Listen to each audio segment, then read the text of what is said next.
You're watching 24/7 Live Culture. Hey, what's up, y'all?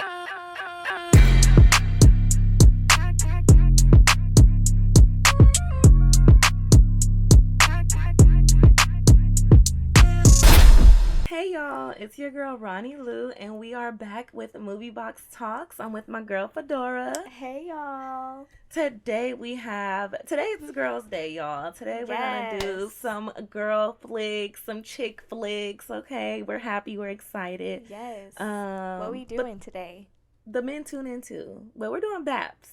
Ooh. We're doing B.A.P.S. I love that movie. It's my favorite. I was gonna say, I think as black women, black young ladies, like, B.A.P.S. is definitely a classic. It was a favorite. It is. It's something that we all watched, right? Yes. And did y'all know that B.A.P.S. stood for Black American Princess?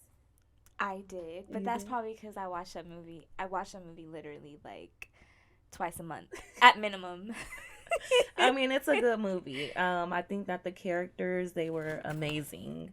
Natalie and Halle were perfect for the film, and they gave a performance that we're gonna love forever. Yes, great chemistry there. Absolutely. So just quickly, y'all, if y'all have not seen B.A.P.S. 1, please go watch it because it's definitely a classic. It's not anything that you should be missing. And if you haven't seen it, we're gonna need your friends to check your black card because what? Right. Because why haven't you seen B.A.P.S. yet? No, for real. So, okay, B.A.P.S. is about two waitresses in a Georgia restaurant, Niecy and Mickey. Niecy is played by Halle Berry, and Mickey is played by Natalie Desselle. They decide to fly to LA to audition for a Heavy D music video. They'll win $10,000 cash. And that's to raise money for their dream project, which is to have a restaurant hair salon. Yeah, so very clever. It's very clever. They wanted to do soul food, and they wanted to make sure you ate good and you left looking good. Okay, right. Circumstances eventually find the Southern ladies on the estate of Mr. Blakemore, an elderly millionaire, and despite their cultural differences, Niecy and Mickey form very close bonds with Blackmore and his butler, who Niecy kept calling. What did she call him? What was his name? Oh my gosh. His name was Mr. Yeah, we're gonna have to look it up. We're gonna have to look it up. Okay, go ahead. We'll pass that. We'll come back to that. And they ended up in this situation because when they were at the Heavy D audition, they obviously didn't get it. If you watched the movie, they could not. They were so yes, it was Natalie when the other girl, the little background girl, was dancing, right. And she told Halle, she said she tryna. Right, that's my girl right there. That's some real friends, right? For real. She hyped them up. She hyped her up. She told Halle, she said, I think she trying to battle you. Like, she don't know you got the moves. She did not get how to move. Right. They left sweating. Right. She was doing a little bit much, though, doing all that stretching and just doing extra. Heavy D said you gonna kill somebody. Right. Right. And so the millionaire's nephew or whatever seen them, and thought that they would be perfect because the millionaire had a love. He was an older man, and he fell in love with the black woman. He was an older white man who fell in love with the black woman in a time where it was completely unacceptable, and his family told him no, and they married him off to a white woman, and he was dying, and so his nephew tried to bring these women to pretend to be the granddaughters of the woman that he loved. Yeah. Crazy time to be alive. Times. Like, could you imagine somebody telling you that you can't marry so-and-so because they're Asian or they're black or they're Mexican? Like, that's crazy. They don't match what we view for you. They're not our heritage or whatever. It's crazy. It's sad. So I'm happy we've come such a long way to where we have more free will. Right. Love is love. Love is love. Love who you love, okay? We do not judge. We don't judge. Right. We love who we love too. Right. So the main cast is obviously, like I said, Halle Berry, Natalie Desselle, who else? I'm sorry, y'all. Was it directed by Robert? It was Fun fact, yes, it was directed by Robert Townsend. This is actually the very first film that he directed that he did not write. Oh, the wow. writer's name is Troy Beyer. She's a female actress, writer, and she's actually a psychologist too. She was on Sesame Street as a child. She wrote B.A.P.S. Okay, facts. I know, right? She wrote B.A.P.S. and she had Robert Townsend to direct it, and she was not happy with the final edit of the movie. And if you guys know, B.A.P.S. actually received very, very, very low reviews. Which is crazy. It's crazy. But it did become a Black classic in the Black community. But as far as other communities, they did not like it. I guess they said it was embarrassing. And they just had a lot of negative things to say. And I mean, I can understand that point of it, but the film is just such a good film, and it has such a great and positive outcome that you can't help but to love it. Right. And I also think that the negative reviews was because of how it ended. Exactly, because of how it ended, I'm sure. I really love the opening credits, though. How they're in the diner. Oh, yeah. And and Halle, she burns the toast, and then she scrapes it off and gives it back. I was like, that is so ghetto. Like, girl, make some more toast. It was definitely ghetto, but they was not trying to. You seen how Bernie Mac was up in there tripping? She said, "You're not finna take no more of my money if I throw this toast away." He took $10 out her check. That's crazy. Because she daydreamed. That's crazy. That's crazy. But they also had a lot of guest appearances on there. Rodman, Heavy D, Bernie Mac. Who else did they have up here on there? LL Cool J. Yes. Remember in the airport when they jumped on him? Yes, I feel like that was like the most natural way for someone to react, like that comes from the country, the South, and then you go to LA and you see like a celebrity or a star, like you saw how he was just walking in the airport, and then here come these two country girls with these crazy hairstyles, crazy bright outfits, very eccentric. Yes, and he's just like, what the hell, right?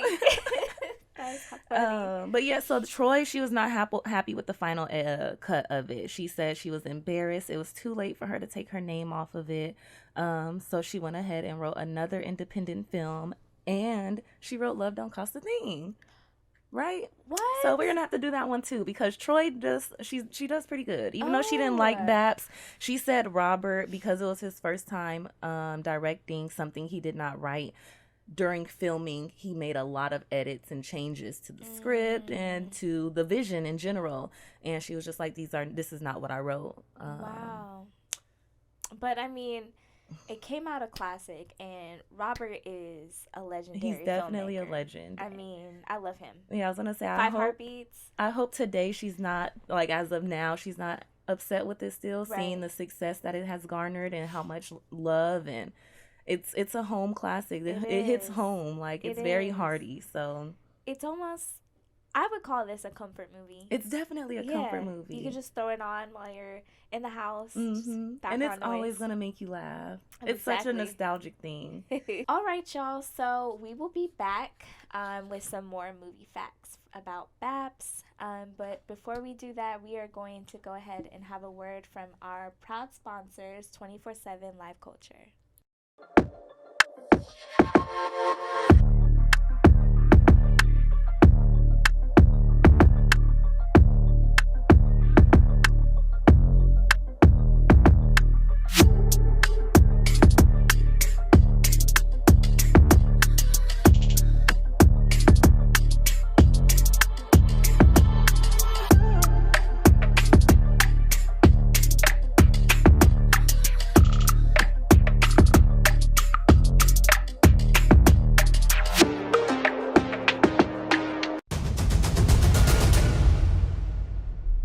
So, Phedora.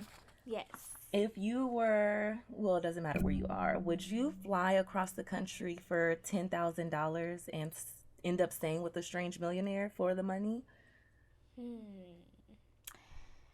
I feel like today $10,000 is not a lot of money. It's but not. If it were in the same settings, like 90s. So 80s. Maybe $100,000. Let's say $100,000. Okay, $100,000. Yes, I would fly. But I would fly anywhere. But stay with a random millionaire.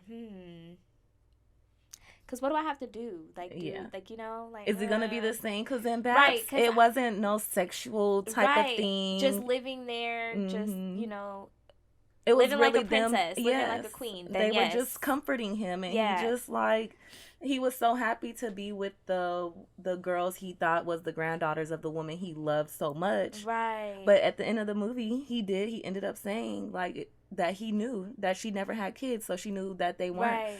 But I don't know. It just was I feel like it's okay, like, to do stuff like that, like, but sugar daddy stuff, like, no thank you. Yeah. And I feel like in this day and age, you don't have people who have that type of genuineness to them. Like, I feel like things are not just genuine. It always comes with the cost. Right. But even, like, I think the ending is my favorite part, when he basically gives them the estate and that $100 million, and his nephew, nothing. His nephew was like, he felt so played. But he was sneaky. He was sneaky. He thought he was about to, like, have them come in and then, like, not do what he said he was gonna do for them. So he wasn't shit. He was a punk. What about you? Would you fly across for the $100,000? I'll definitely fly for the $100,000. Now, staying with a strange millionaire, once again, it's like, what are the... Right. What does that entail? Yeah, what does that entail? What do I have to give? Because nothing's free. Right. So if it was under those same pretenses of, like, staying with this man to pretend like I was somebody, and it was strictly like a platonic type of thing, absolutely. Hey, friend. Hey. But anything else, I just don't. I don't know, y'all. I don't know. Right. I'm not that girl. Okay. We ain't those girls. Right, we're not. Next. But I also wanted to say that this is Halle Berry's first time leading a comedy movie. Did you know that? This role was her first I did not know lead. that, but I think subconsciously I knew that, because I'm like, what other role did she do before that was comedy? And she said she almost didn't do it because she didn't like the character. She didn't like how they were portraying the character. Of course. But it was also because I think it was more of a, she said, like, it hit home. Like, she was able to relate to the character, and I think it was one of those, like, sensitive, I'm used to playing this type of character, and people view me as this, and then now I'm gonna be more like who I really am. Right. And it's like, I don't think she wanted to portray that side of her. I saw on her Twitter that she paid homage to her co-star Natalie, because I think it was beginning of April or end of March where there was an anniversary for this movie not too long ago. Me and you were talking about that, it was March, I think. Yeah, March. Yeah, so it's nice that she's shouting it out and, still adding it to her film credit, because I feel like that movie is, like, one of my favorite, like, Halle Berry movies, next to her playing Catwoman. Oh yeah, she did a great job. She did all her own stuff. Yes. Like, wow. Like, who are you? No, seriously. No, seriously. Like, can you mentor me? No. Literally, if you're watching this, Holly, please hit us up, call us, because we would love to, like, just pick your brain. Yes, just 10 minutes. Like, can you imagine how much knowledge you can get in such a short time for somebody with so much experience and knowledge? For real. She's been in the industry for a long time. And she's done a lot of great things, and I'm sure she has a lot of history to tell, And I'm sure she has a lot of, like, don't make these mistakes, like, lesson learn from me type things. And I would love to just, I would love to just be able to pick her brain for a minute. They also created a stage play. In 2020, the playwright Jacarius Johnson, he turned the film into a playwright. It's a musical, yeah? Yes. Oh, yes. And Natalie was supposed to she was supposed to reprise her role as Mickey in the play, but she ended up passing that December. Wow, I did not know that. I didn't either. And so I thought that was so interesting, because We would have loved to see that. Right. That thing, it would have been sold out. That would have been so dope to see that yes. live. Oh my gosh. And I'm sure Halle Berry's just so busy, so I'm sure she didn't probably wasn't doing that. She's always doing stuff, but I also thought it was interesting because Natalie played the stepsister of Cinderella. Yes. And that was the same year that B.A.P.S came out, so she played a Black American princess. Oh wow! And then played Cinderella's stepsister. Come through with the facts, right?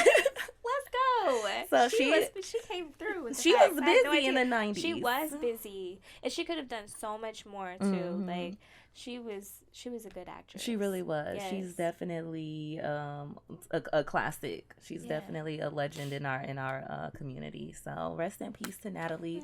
You did such an amazing job on B.A.P.S and all the other films that you were in, and we just thank you for giving us your talents and sharing it with us.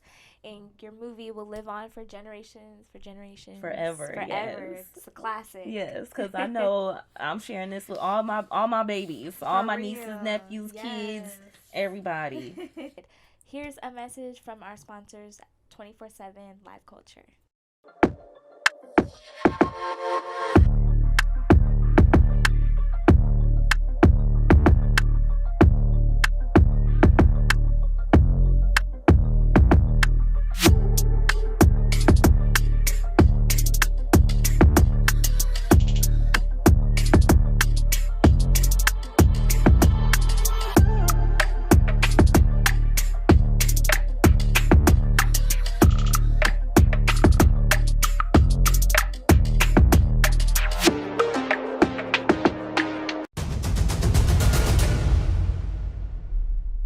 Y'all, well, thank you so much for tuning in to another episode. We hope that you loved this episode, hosted by yours truly, Rhanni Lew, and me, Phedora.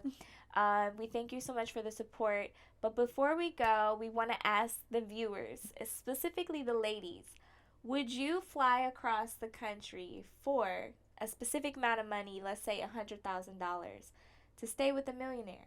Would you? We would love to know. Go ahead and write that in the comment. Thank you so much for watching. Like, subscribe, follow us on IG, Twitter, YouTube, and thanks for watching. And make sure you watch B.A.P.S, y'all.